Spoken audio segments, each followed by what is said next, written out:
May God's blessing be added to the hearing of all our words this day, our words sung, spoken, read, and offered. On Monday mornings since roughly 2003, I have met with a small group of my colleagues for coffee, of course. But together we talk about the world, the national church. Oh, we've debated those changes we've all experienced. We've shared our concerns and our challenges. We've shared and continue to share what is happening in our own lives, our personal lives with each other, as well as our ministries and our churches, and our need to trust that we are never alone. This group have become my very close and dear friends. We care for each other. We guide each other. We're kind of like a flock or a herd, but we're like a church family beyond our church families. And we are so close that it feels sometimes like we're sort of like the early church that's written of in the book of Acts, that shared all things in common, because we share also what we're learning and have learned about all sorts of things in life, including what it's like to be the post-pandemic church. Because the post-pandemic church is us, right? It's us, it is who we are, and we are different from before. Yet what is the same is that we all feel the need for connection. Like that poor sheep, old Sam, that watched us from across the pond, wanting to join us, just longing to find the courage to come around and be with us. We long to be with one another. Even when we're alone and at home, we need that connection and long for human compassion. And at the same time, we can be nervous or we can be apprehensive, or we've created new patterns in life so we don't come back into the old patterns we knew before the pandemic. In the January Maclean's of this year, there's an article on making workplaces welcoming. You need to do so, it says, to combat the isolating effects of working from home. So whether a business or a church or some other group, we need to create a sense of belonging. We need to feel connected. And as the article says, when we feel connected to our places or to our people in those places, then we feel connected and we are 4 times more engaged with each other. And apparently for the workplace, then we are 70% less likely to report burnout and just disappear. Welcoming and belonging and connection and love, these are important to human beings. And sometimes what we need is like a good shepherd to glue us together in the workplace, or a shepherd in the church to hold us together, but then we have one, right? As the scriptures tell us, we have God. Now the shepherd boy David wrote God was his shepherd. The Lord is my shepherd, he said. And we hear through the scriptures that God is our shepherd too. But how many among us here are shepherds? Raise your hand. Didn't think so. None of us are shepherds anymore. Yet the idea of a shepherd, that is still so inviting. The idea of a shepherd caring for us, it's appealing, it's comforting, it's needed to give us that sense of welcome and belonging and connection and love. And isn't that what we're to offer to one another, to all people everywhere, if we follow that shepherd of our scriptures? Now, the book of Psalms is an absolutely wonderful book, and I say book encompassing all 5. It's the prayer book of the Jewish synagogue and the Christian church, and the Psalms provide us with guidance and comfort. We turn to the Psalms because they teach us how to name how we feel. They teach us how to express our feelings to God. They teach us how to pray and how to find peace and to express our needs for that welcoming, belonging, connection, and love. The book of Psalms, as I said, is 5 books likely to mirror the 5 books of the Torah, but beyond that it's divided, and you can see it's divided in different ways, or at least it has different themes of joy, trust, lament, deliverance, and praise. So pretty much the gamut of what we need to pray about, right? We can fit in one of those. They are prayers. They're poems. They are songs for choirs. They give us liturgy for our services, for our worship. They're psalms of sacred history, sacred story, and thanksgiving, and of wisdom.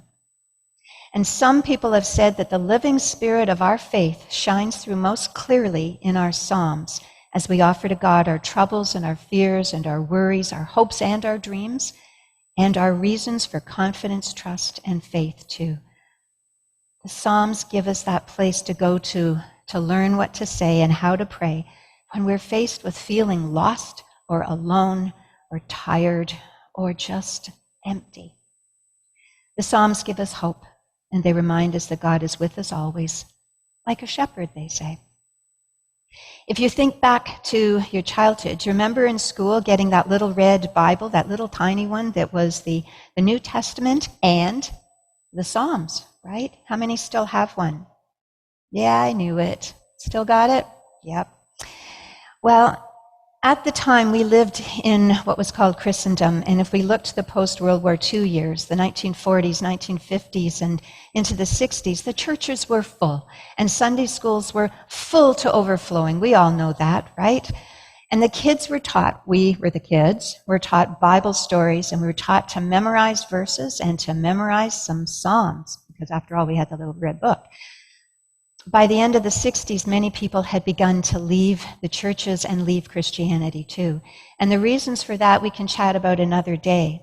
But what I wanted to tell you is that what I have learned over the years is that those who were grounded in the Christian teachings of the 1930s and 40s and 50s and into the 60s, even if they left church and never stepped foot in the church again, when I am with them, they remember not necessarily the Lord's Prayer, but they remember that thing about the shepherd. And often that's how it's been said to me. Those growing up in the church or having returned to church also remember and cherish what we know as Psalm 23 that begins with "The Lord is my shepherd." It does bring comfort, and it is the most often asked for thing I have ever encountered when it came to funerals. The psalm is saying that God, the Lord, is like a shepherd for you and for me. And a shepherd does things for the sheep, and so that's what you and I can expect God will do for us. The psalm is divided by verses into the dream of what is ideal with lush grass and cool waters. Can you feel the meadowy feeling? And then it talks about what's real in life, the valleys of the shadow of death and enemies. And then what is hoped for, being with God and experiencing God's table of abundance and grace, like in communion. That's what communion is all about here. It is being in God's house forevermore and finding glimpses of that house. The Psalm tells us that life can be going along and all is good till it isn't. And there's something like a tragedy or a sadness or a sickness or a death, or it's ours or it's the one we love, but God is with us through it all. And in the end of the grief or the healing, when it happens, then there is a new life beginning and a new day and an Easter beginning for us too. The psalm also tells us that life itself promises that same thing within God, that there is life and there's death and there's new life again after death. At the image or the metaphor of God in Psalm 23 is the shepherd. It was written at a time when people were shepherds, when lots of people knew shepherds, could relate to shepherds. But it's different for us today. It was a metaphor that made sense in the times the psalm was written, and if you were raised in the church, like most of us here, we know about the shepherd, right? Because of the stories we've learned.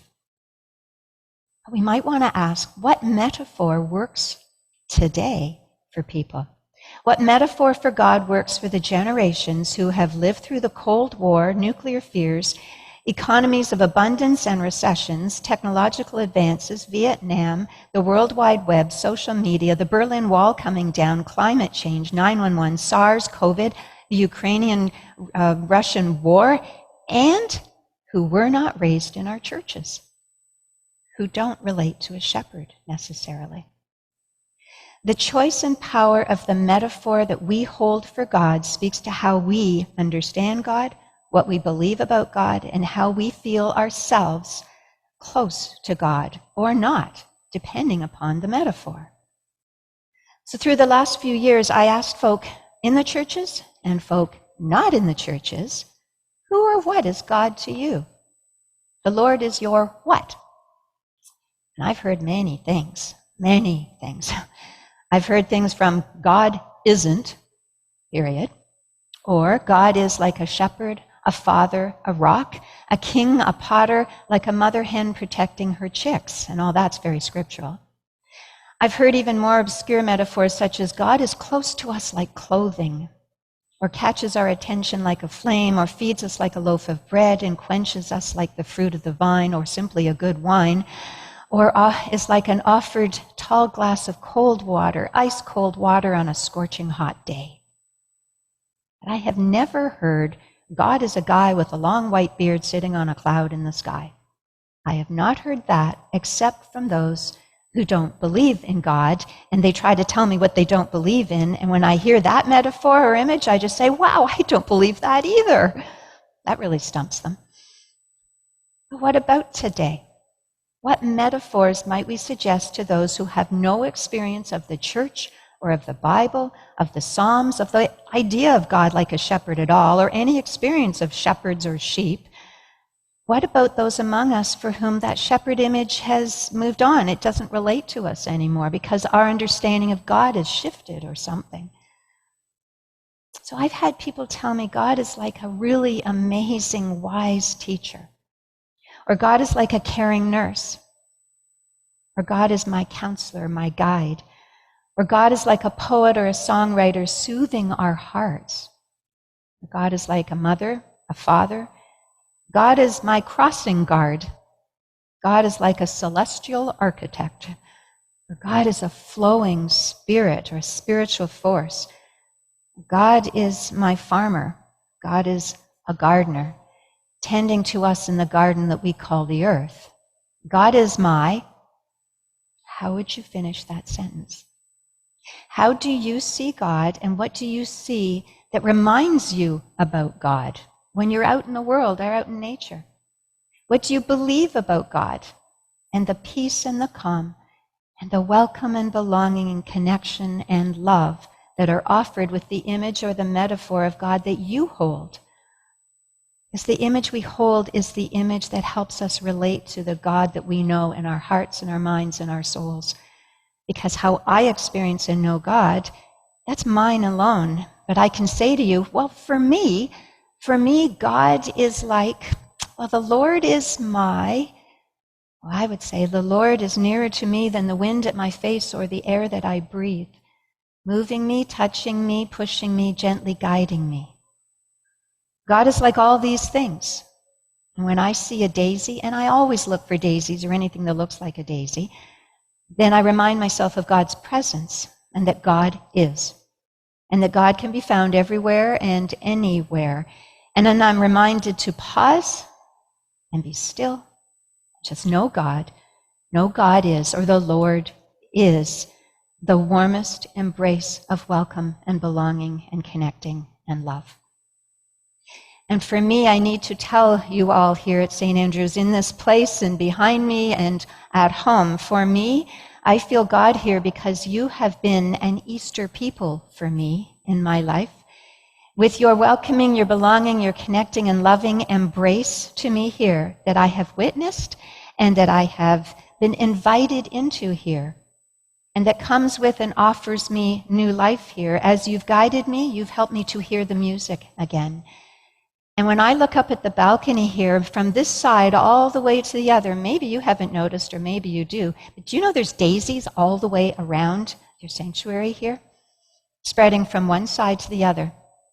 So for sure, God is here, not just in the daisies, but in you and around you and among you and with and within you and those at home as well, in your honesty and your kindness, in your welcome, belonging, connecting, and love. And for some here, God has been and God will always be your shepherd. And for others here, you may be discovering new ways to describe or imagine God in your life. And for you, some might say, God is the source of my being, or the ground of my being, or the ultimate concern of life and my life, or on which I live and move and breathe and have my being. Psalm 23, remember, it was written by David, who knew God as a shepherd as he was a shepherd. So who's the Lord to you? What would you say? Perhaps it might be different if you're an elderly architect or a middle-aged nurse. I'm going to offer you a paraphrase of Psalm 23 written by James Taylor. His is a wonderful book of paraphrases of ancient psalms made contemporary for today. So I'll offer you Psalm 23, not from the point of view of a shepherd boy, but from the point of view of a child today. Hear this version of Psalm 23. God is like my mommy. My mommy holds my hand, and I am not afraid. She takes me to school in the mornings. She lets me play in the playgrounds and the parks, and she makes me feel good. She shows me how to cross the streets because she loves me. And even when we walk among the crowds and the cars, I am not afraid. If I can reach her hand or her coat, I know she's with me and I'm all right. When I fall down and I'm covered with mud, I come home crying. She picks me up in her arms. She wipes my hands and dries my tears, and I have to cry again because she loves me so much. How can anything go wrong with that kind of mommy near me? I want to live all my life with my mommy, in my mommy's home forever and ever. In those difficult and fearful and lonely and tiring and wearying times in life, when all feels so empty, like we're lost and needing to be found, it can be so soothing to take time to be holy, literally, take time to be with God and turn to the Psalms and read them, feel them, and let the words there speak to your hearts and for your hearts. Find solace and comfort and security and hope and promise in the Psalms, and find welcome and belonging and connection and love. Turn to that prayer book of the Jewish synagogue and the Christian church.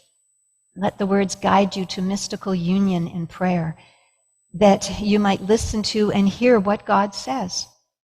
And when our cups are overflowing, all of ours, with joy and delight, and let's turn to the Psalms of gratitude too, and faith in God our shepherd, as David knew God and as David prayed, or as another writer said and wrote, faith expresses itself as love. Let us be that love always. Amen.